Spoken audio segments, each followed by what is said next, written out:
Bonjour et bienvenue dans Écho du temps, un podcast social et humain autour de la parole des aînés pour transformer des histoires de vie en mémoire collective.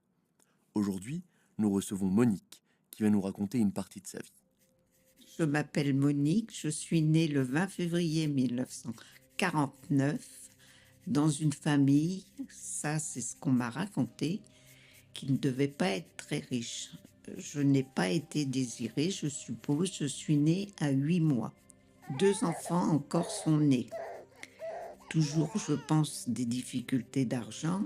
On nous a placés à 2 à Orléans, ce qu'on appelait une pension, et j'y suis restée plusieurs années avec ma sœur Nicole.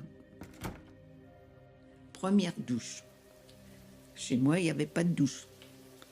À la pension non plus, nous avions une petite cuvette, mais par chance, nous prenions une douche une fois par semaine. Les douches, c'était dans un couloir où il y avait 10 douches d'un côté, 10 douches de l'autre.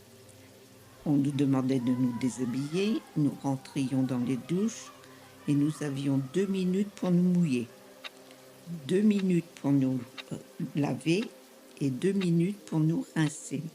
Évidemment, moi, imaginez-vous la première douche. En fait, quand tout le monde est ressorti de la douche, j'étais pas rincée.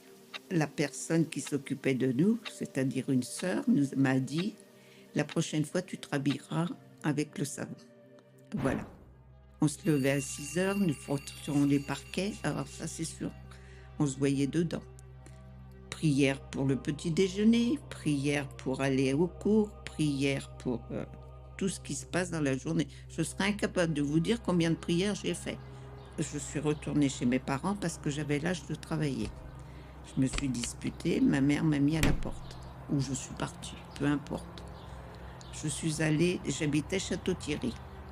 Je suis allée à Reims. Ça n'a pas été facile, mais j'ai trouvé une petite chambre chez une logeuse qui était veuve. De ça, j'ai trouvé du travail. À cette époque-là, vous aviez du travail partout. Je suis rentrée dans une maison de confection. Malheureusement, je n'avais pas grand-chose à manger et au bout de quelques jours, je me suis retrouvée à l'infirmerie. Évidemment, ils m'ont demandé pourquoi. Je leur ai dit que, voilà, je n'avais pas d'argent pour manger.